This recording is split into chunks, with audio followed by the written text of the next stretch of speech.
Uruguay is a country with a relatively small population, 3.5 million. That is 1/60th of that of Brazil and 1/400th of that of China. And yet you have 4 World Cup titles, 2 Olympics, and then 15 Copa America titles, tying Argentina for the most Copa titles won. How did you guys do it? Well, I think we have developed an incredibly efficient system of training our kids.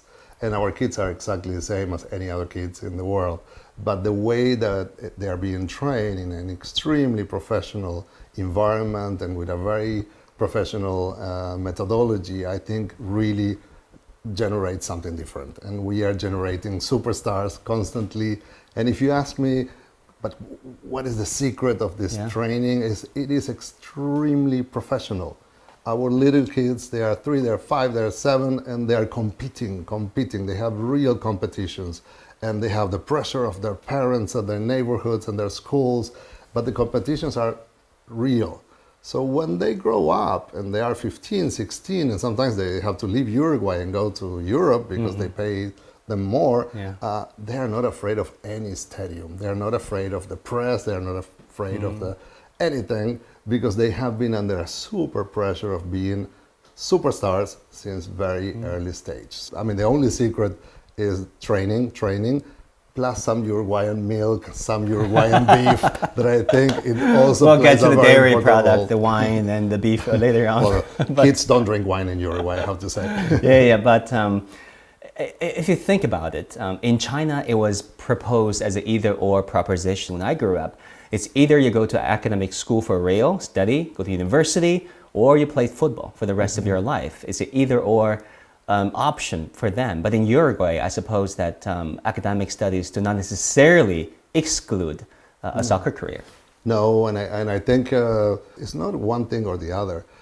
And especially, if we are talking about human health and, living in a healthy environment, it is very important to play sports, and also to have a lot of people who play group sports that not only develop your body, but also the way that you play with others, and it generates leadership and discipline, and a lot of discipline, and you know how to behave in a complex little society of 11.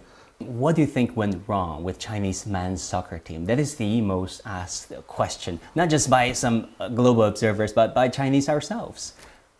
Well, I don't have the answer to but what would be your question. advice? Well, my advice is to really work not on the super mega show and the super leagues and spending so much money on bringing superstars. That contributes to the show, which is an important part of football. But the reality of football takes place in neighborhoods, in poor neighborhoods most of the time.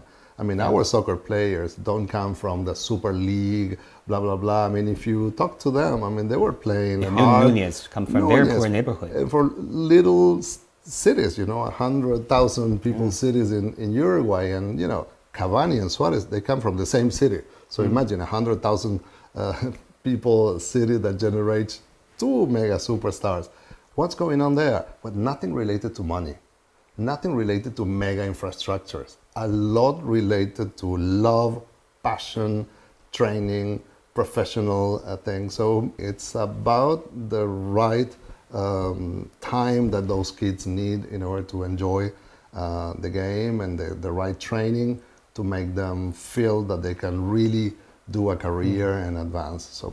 But talking about the love for it, there's a very interesting South American term that goes like "juega bonito." Juega bonito. Play for the love of it. I think this is what's lacking for Chinese football. Being a former youth player myself, we're being too obsessed with utilities, the materialism side of football, instead of doing it for the love of it. It has to come with love, like any other action, human action, and I think. There is something that we need to explore, how to make those kids understand that this is a passion, and of course parents have to be on the side of the kid, and they have to be on the side of the passion. Explain to the Chinese viewers, wouldn't you, about the concept of juega bonito. What is it really? This is how to really play in a beautiful manner and enjoy this game as an art. because there's a lot of dance in soccer. I mean, this is not a mechanical thing that you have to be strong and kill the other one and resist and time. No, I mean, what we try to find in our poor neighborhoods is people who are super creative, who knows tricks and can do things that are more related sometimes to dance than to a mechanical engineering process of trying to make a goal. So I personally think that there's a lot of art, and that's why it's so Latin America in a way, because we are a very artistic and free society that loves to generate beautiful things and have a lot of fun.